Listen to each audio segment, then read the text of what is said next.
দেশীয় সংস্কৃতি হিসাবে পহেলা বৈশাখ উদযাপনের শরঈ দৃষ্টিকোণ ব্যাখ্যা করবেন প্লিজ। দেখুন, ইসলামে একজন মানুষকে বেঁচে থাকার জন্য আনন্দ, বিনোদন এবং সাংস্কৃতিক যে আয়োজন আছে সেগুলোকে ইসলাম মৌলিকভাবে নিষেধ করে না। বরং পৃথিবীর যে কোনো দেশের যে কোনো অঞ্চলের মানুষের নিজস্ব যে সংস্কৃতি আছে, নিজস্ব যে কৃষ্টি কালচার আছে, এই সমস্ত কৃষ্টি কালচার, আনন্দ, বিনোদন, সংস্কৃতি এগুলোর কোনোটা যদি কোরআন এবং হাদিসের সাথে মৌলিকভাবে কোনো সাংঘর্ষিক কিছু এগুলোতে না থাকে, তাহলে শরিয়া সেগুলোকে অনুমোদন করে, নিষেধ করে না। যেমন আমাদের নবী করিম সাল্লাল্লাহু আলাইহি সাল্লাম মক্কায় এবং মদিনায় তার এই উভয় জীবনে মক্কার এবং মদিনার মানুষদের আবহমান কাল থেকে চলে আসা অনেক কৃষ্টি কালচার আছে যেগুলোকে তিনি অস্বীকার করেননি, যেগুলোর সাথে কোরআন এবং হাদিসের কোনো সংঘর্ষ নেই। আর যদি কোনোটার কোরআন এবং হাদিসের কোনো বিশেষ নির্দেশনা, নীতিমালা, প্রিন্সিপালস এর কোনো সাংঘর্ষিকতা তিনি দেখতে পেয়েছেন, তাহলে সেটাকে তিনি নিষেধ করেছেন। আরবের মানুষের বহু কৃষ্টি কালচারকে নবী করিম সাল্লাল্লাহু আলাইহি সাল্লাম মৌন সম্মতির মাধ্যমে অনুমোদন করেছেন, কারণ সেগুলোর সাথে কোরআন হাদিসের কোনো সাংঘর্ষিকতা পাওয়া যায়নি। আমাদের দেশে এরকম অনেক কৃষ্টি কালচার গ্রাম বাংলায় ছিল, এখনও অনেকগুলো আছে। যেমন একটা অত্যন্ত পরিচিত উৎসব, একটা সংস্কৃতি আমাদের সমাজের গ্রাম বাংলার ছিল, সেটা হলো নবান্ন উৎসব। নব অন্ন, নতুন খাবার, নতুন ধান যখন উঠত তখন সেই নতুন ধানের চাল দিয়ে পায়েস রান্না করা, পিঠা রান্না করা, বিভিন্ন রকমের খাবারের ব্যবস্থা করা, ভাত রান্না করা, এটা একটা আনন্দের উপলক্ষ ছিল গ্রাম বাংলার মানুষের। ঘরে ঘরে ধান উঠেছে, সে উপলক্ষে রান্না বাড়া এবং খাবার দাবারের ব্যবস্থা করা। এই নবান্ন উৎসব এখানে এমন কিছু নাই যেটা আসলে শরিয়া নিষেধ করেছে। অতএব শরিয়া দৃষ্টিকোণ থেকে এটা নাজায়েজ কোনো বিষয় না, আমরা সেটা করতেই পারি। এরকম অনেক উৎসব আছে যে উৎসবগুলোকে শরিয়ার দৃষ্টিকোণ থেকে নিষিদ্ধ বলার কোনো সুযোগ নাই। পহেলা বৈশাখের কথা যদি আমরা বলি, তাহলে সেক্ষেত্রে আমরা দেখতে পাই পহেলা বৈশাখ এটা আসলে বাংলাদেশের বা বাঙালি জাতির আবহমানকাল থেকে চলে আসা কোনো কালচার কি না। পহেলা বৈশাখের যে রূপ আমরা দেখতে পাই এখন, এটা তো শুরু হয়েছে 1989 সাল থেকে। ধাপে ধাপে এটা পরিবর্তিত হয়েছে, সেটা আমরা জানি সবাই। বাট এটার একেবারে প্রাচীন রূপ যদি আমরা দেখি পহেলা বৈশাখের, তাহলে দেখতে পাই পহেলা বৈশাখ উপলক্ষে মূলত জমিদারি প্রথা যখন চালু ছিল এ অঞ্চলে, তখন জমিদাররা বছরের যে খাজনা নিত কৃষকদের কাছ থেকে, এই খাজনা তোলার শেষে বছরের প্রথম দিনে তারা এই পহেলা বৈশাখে তারা একটু মিষ্টি মন্ডা প্রজাদেরকে খাওয়াতো। তাহলে এটা ছিল খাজনা উত্তোলন উৎসব, যেটা করত জমিদারেরা। জমিদার প্রথা বিলুপ্ত হয়ে যাওয়ার পর এই খাজনা উত্তোলন প্রথাও বিলুপ্ত হয়ে গেছে। এরপরে পহেলা বৈশাখের দ্বিতীয় ধাপে যে কালচারটা আমরা আমাদের শৈশব থেকে দেখে বড় হয়েছি গ্রাম বাংলায়, সেটা হলো গ্রামে শহরে সব জায়গায় একটা কালচার ছিল, সেটা হলো হাল খাতা। সারা বছর যত রকমের ব্যবসা বাণিজ্য হতো, বিশেষ করে আপনার মুদি মালামাল, অন্যান্য যে সমস্ত সব রকমের ব্যবসা বাণিজ্যই যেগুলো চলমান ছিল, দোকানদারেরা তাদের সারা বছরের যে লেনদেন হতো, বাকিতে যে লেনদেন হতো, এই সব পাওনাদারদেরকে চিঠি দিত চৈত্র মাসে যে পহেলা বৈশাখ শুভ হালখাতা, দোকানে আসবেন, দেনা পরিশোধ করবেন, যেহেতু দেনা পরিশোধ করছেন সেজন্য আপনাকে একটু মিষ্টিমুখ করানো হবে। এই হালখাতার কালচার গ্রামে শহরে সব জায়গায় ব্যাপকভাবে আমাদের দেশে প্রতিষ্ঠিত ছিল।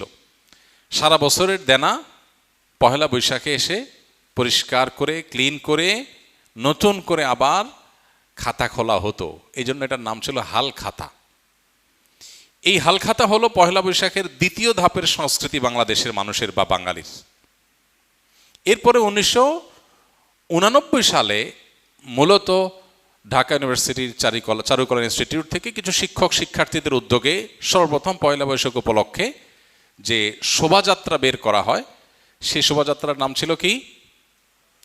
আনন্দ শোভাযাত্রা। কিছুদিনের মধ্যেই সেটার নাম পরিবর্তন হয়ে গেল মঙ্গল শোভাযাত্রা। তারপরে আবার সেটা পরিবর্তিত হয়ে এখন বৈশাখী শোভাযাত্রা বা অন্য কোনো নাম পর্যন্ত হয়তো এসে ঠেকেছে।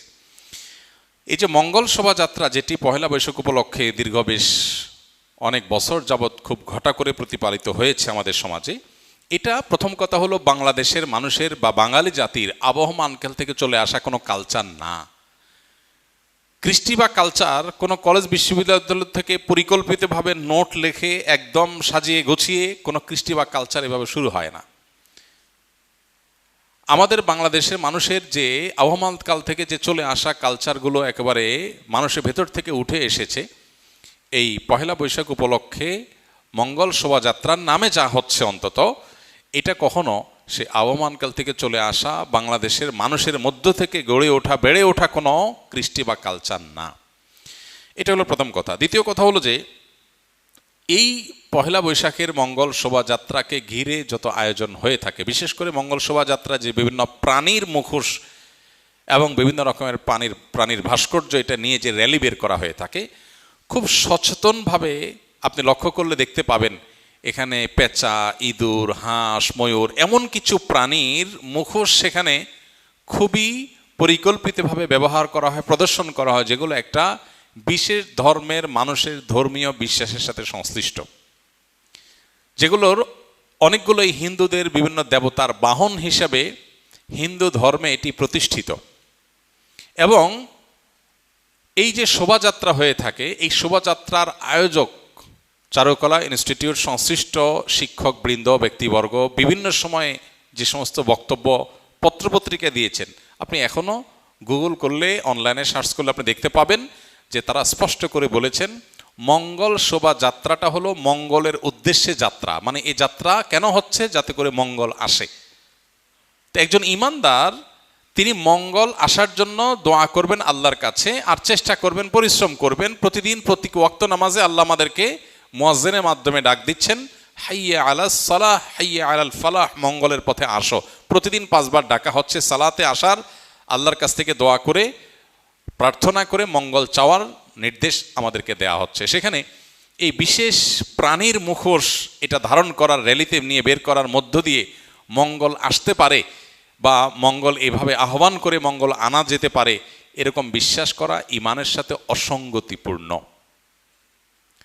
ঠিক সে একইভাবে ঈমান এবং ইসলামের দৃষ্টিকোণ থেকে আমরা দেখি আল্লাহ রাব্বুল আলামিন পাপিষ্ঠদেরকে কিয়ামতে শাস্তি দিবেন জাহান্নামের আগুন দ্বারা। এটা শাস্তির মাধ্যম।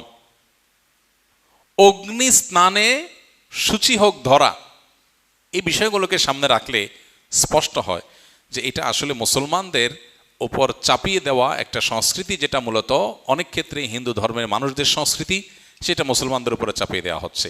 পহেলা বৈশাখকে ঘিরে, মঙ্গল শোভাযাত্রাকে ঘিরে যে কালচার, যে কৃষ্টি আমাদের সমাজে আজ পরিচিতি লাভ করেছে, যেটা আমরা মঙ্গল শোভাযাত্রা দেখতে পাই, এইটাতে আপনি যে সমস্ত উপাদান দেখতে পাবেন, এগুলো মূলত একটা বিশেষ ধর্মের মানুষের ধর্মীয় বিষয় আশয়, সেগুলোকে বাঙালি সংস্কৃতির নামে আমাদের সমাজে গেলানো হচ্ছে। খুবই দুর্ভাগ্যজনক বাস্তবতা। নবীজি বলেছেন, মান তাশাব্বাহা বিকওমিন ফাহুয়া মিনহুম, যে ব্যক্তি কোনো জাতির সাথে সাদৃশ্য গ্রহণ করবে সে তাদের অন্তর্ভুক্ত হয়ে যাবে। অতএব এরপরও যদি কোনো মানুষ, কোনো মুসলমান যদি বিভ্রান্তিতে থাকেন, তাহলে তাকে আল্লাহর উপর ন্যস্ত করা ছাড়া আর কিচ্ছু করার নেই। আমাদের দায়িত্বশীল ব্যক্তিগর্বের প্রতি আমাদের উদাত্ত আহ্বান থাকবে, তার অবশ্যই আমাদের দেশের সংস্কৃতিকে ধারণ করবেন, সেটার প্রচার করবেন, আমরা সেটা ধারণ করব, প্রচার করব। কিন্তু আরোপিত দেশের সংস্কৃতির নামে আরোপিত ভিন্ন ধর্মের বিশ্বাস, চিন্তা, চেতনা, কৃষ্টি, কালচারকে মুসলমানদের মধ্যে গেলাবার চেষ্টা, এটা খুবই দুর্ভাগ্যজনক একটা বিষয়। এটা বন্ধ হওয়া উচিত এবং এটার ব্যাপারে আমাদের সচেতন হওয়া উচিত। আল্লাহ আমাদের সচেতন থাকার তৌফিক দান করুন।